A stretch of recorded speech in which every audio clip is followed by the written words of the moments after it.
They would replay the security footage 100 times, but the moment would always feel unreal, almost scripted. The elegant woman in the navy blue suit, the CEO herself, stood frozen in the glow of the restaurant's chandelier. Her eyes glistened as she whispered words that would shatter the room's smug laughter, and make every person at that table wish they had never gone along with the joke. But before she said it, before the truth detonated like a quiet bomb, everything seemed normal. Or at least, normal for a night built on cruelty. And here's where everything spiraled. The very moment she reached across the table, holding the trembling hand of the janitor her staff had set up on a fake blind date, she asked a question that chilled everyone into stunned silence. "Ethan, do you remember the fire? Hourglass not done. And hey, if this scene already has your pulse tapping, go ahead and like the video and subscribe to the Kindness Chronicles so you don't miss stories just like this." Hourglass not done. None of them understood what she meant. Not yet. Not even Ethan. But hours earlier, when Ethan Carter arrived at Westbridge Bistro, he believed, honestly believed, that for once in his life, something good might happen. That maybe, despite being the janitor at Dalton and Rowe Financial in Chicago, he deserved a chance at companionship, at something more than lonely dinners and quiet nights in his tiny apartment. He walked into the restaurant holding a grocery store bouquet of tulips, smiling awkwardly at every server who looked his way. Tulips weren't fancy, but they were sincere. He liked the sincerity. He clung to it. The hostess led him to the private dining room, where a long table was filled with young executives from Dalton and Rowe. They pretended they weren't watching him as he entered, but their smirks gave them away. And then he saw her. Grace Holloway, the CEO. He froze. She was beautiful, yes, but that wasn't what rattled him. It was her presence, her sharp poise, the controlled warmth in her expression. His heart stuttered. Somehow she didn't seem surprised to see him. But the employees? They were buzzing with anticipation. Whispering. Nudging. One of them, Cole Becker, gave a stifled laugh. "Ethan. Hey, over here," Cole called, gesturing. "Your blind date's here. Come on." Grace shot Cole a sharp look, but he ignored it. Ethan felt a pang of confusion. They had told him he was meeting someone named Emily, an HR manager from another branch. Not the CEO of the entire company. He looked around, searching for another woman, someone waving at him. No one did. Grace stood slowly. "Ethan," she said softly, "would you join me?" His stomach twisted. This wasn't right. This wasn't possible. CEOs didn't go on blind dates with janitors. But she was looking directly at him. Kind eyes. Steady gaze. He swallowed. "Why yes, ma'am," he murmured. As he approached, he could feel the room's electricity, a crackling anticipation of humiliation. The executives had been drinking. Their laughter was slick, too loud. Cole leaned over to a coworker, whispering just loud enough. "I can't believe he actually showed up. This is gonna be golden." A few chuckled into their wineglasses. Grace heard it. Ethan did too. She gestured for him to sit across from her. He did, gripping the stems of the tulips until petals trembled loose. "You brought flowers," she murmured, her voice oddly tight. He nodded, embarrassed. "I didn't know you'd be here." I was told." His voice faded as the realization hit. The snickering. The nudges. The pitying looks. He'd been set up. A cruel joke. His throat burned. Every instinct screamed at him to leave, but Grace raised a hand gently, not to stop him, but to reassure him. "Ethan, can I ask, who told you the details of tonight?" I got a text from Cole," he admitted.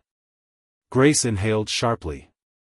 Around them, conversations dimmed, as if the room felt the temperature change. Cole lifted his glass. Relax, Ethan. It's just a bit of fun. The word fun sliced him worse than any insult could. Grace's jaw tightened. Her voice cooled. Cole. Fun for whom? Cole shrugged. Come on, Grace. Don't pretend this isn't hilarious. Something in her expression darkened. Not anger, grief. Grief with an edge. Ethan lowered his eyes, cheeks burning. I'm sorry for interrupting, Miss Holloway. I should go. He pushed back his chair. But Grace reached across the table, touching his forearm. Please don't, she whispered. The entire room went silent. She held his gaze, her voice barely audible. Ethan, do you remember the fire? The question hit him like a slap, confusing, disorienting, mysterious. I don't. What fire? He whispered. Her eyes glistened, and the world seemed to shrink until only her trembling breath existed. 20 years ago, she said. At St. Matthew's Community Center. He blinked. The memory was a blur, smoke, screaming, heat that clawed at the walls. He had been a teenager then. A scared, lanky kid sweeping floors at the community center for extra cash. There was a fire, he murmured, piecing through fog. Grace nodded. My brother was inside, she whispered. And you carried him out. The room froze. Ethan shook his head, stunned. I don't remember that being you. You wouldn't, she said. My name wasn't Holloway then. The executives looked between them, lost, confused, the weight of their joke crumbling. Grace's breath trembled as she continued.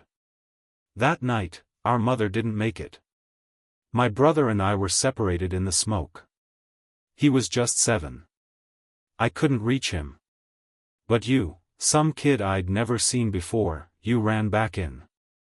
The firefighters said you had no training, no gear, nothing. You could have died. Ethan swallowed hard. The edges of the memory sharpened, heat licking his arms, the boy coughing in his arms, the building groaning as he staggered out. And when they tried to interview you, Grace said, voice breaking, you ran off before they could even get your name. He remembered that part. He had fled the scene, afraid, smoke-stained, overwhelmed. No one ever connected him to the rescue. Grace wiped her cheek. I've spent 20 years looking for the boy who saved my brother.